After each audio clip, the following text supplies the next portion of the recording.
Coolie और war 2 जिसको लेकर काफी ज्यादा बज़ बना हुआ है, लेकिन इस बज़ का कारण इस मूवी और इस मूवी का प्लॉट नहीं, इसके कास्ट नहीं, बल्कि इसकी टिकट प्राइस है, जिसको लेकर फैंस में अब गुस्सा बढ़ गया।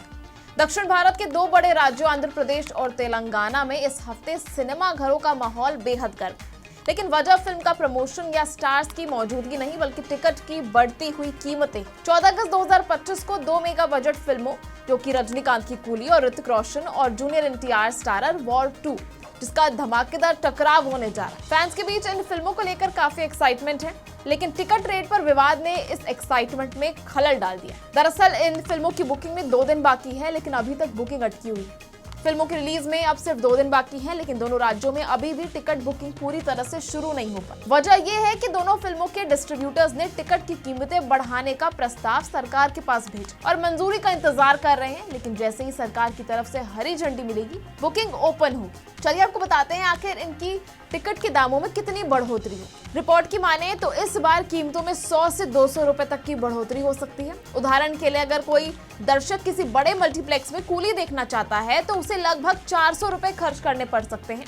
ये रकम तेलुगु दर्शकों के लिए काफी ज्यादा मानी जा रही है, खासकर तब जब रोजाना की आमदनी और जीवन यापन खर्च को देखते हुए फिल्मों को आम आमदनी के बजट में होना चाहिए। और भी दिलचस्प बात यह है कि आंध्र प्रदेश और तेलंगाना में ये वाली टिकट रेट्स इन फिल्मों के मूल मार्केट से भी ज्यादा है। तमिलनाडु में जहां कूली सस्ती मिलेगी, वहीं उत्तर भारत में वॉर 2 भी उनके कंपैरिजन में कम रेट में देखी जा रही है। यानी नॉर्थ इंडिया में इसके टिकट प्राइस सस्ते होंगे और साउथ इंडिया में हाई। जैसे ही टिकट बढ़ोतरी की खबर फैली, सोशल मीडिया पर दर्शकों का गुस्सा फूट गया, जो कि होना काफी ज्यादा जायज था।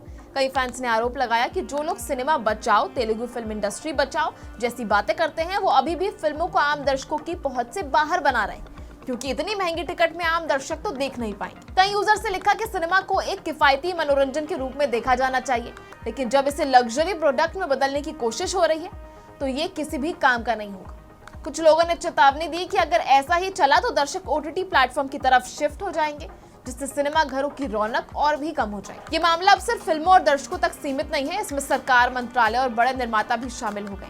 सवाल यह है कि क्या सरकार टिकट कीमतों में बढ़ोतरी को मंजूरी देगी या फिर दर्शकों के हित में पुराने रेट ही लागू रखेगी। अगर मंजूरी मिल जाती है तो फिल्मों की शुरुआती कमाई पर असर पड़ सकता है, क्योंकि कई दर्शक इतनी कीमत चुकाने में हिचकिचा सकते हैं। वहीं अगर मंजूरी नहीं मिलती तो डिस्ट्रीब्यूटर का तर्क है कि बड़े बजट और हाई टेक प्रोडक्शन वैल्यू वाली फिल्मों की लागत निकालना मुश्किल होता है, तो आखिर वो इसके प्रोडक्शन के पैसे निकाले कैसे। कीमत विवाद के बीच भी दोनों फिल्मों के प्रति दर्शकों का जोश तो कम नहीं हुआ। कूली में रजनीकांत अपने एक्शन और मास अपील वाले अंदाज में नजर आने वाले हैं, आपको बता देते हैं। साथ ही ये फिल्म तमिल में बनी है, लेकिन तेलुगु डब में भी बड़े स्तर पर रिलीज की जा रही है। वॉर 2 की बात करें तो उसमें ऋतिक रोशन, जूनियर एनटीआर और दिशा पटानी जैसे स्टार्स नजर आएंगे, जो यशराज फिल्म्स के स्पाई यूनिवर्स का हिस्सा। दोनों फिल्मों की रिलीज डेट एक होने के कारण बॉक्स ऑफिस पर सीधा क्लैश होगा। ट्रेड एनालिस्ट मानते हैं कि ये टकराव भारतीय सिनेमा के इतिहास के सबसे बड़े मुकाबलों में से एक हो सकता है। अब इस टिकट प्राइस के काफी बड़े गैप को देखते हुए इस पर आपकी क्या राय है? साथ ही आप वॉर 2 या कूली देखने जाने वाले हैं तो इस पर आपकी क्या राय है? क्या नॉर्थ इंडिया और साउथ इंडिया में इतना बड़ा डिफरेंस होना चाहिए या नहीं? आप क्या मानते हैं? आप हमें कमेंट सेक्शन में जरूर बताएं। इसी तरह की तमाम खबरों के लिए बने रहिए हमारे साथ और देखते रहिए बॉलीवुड के।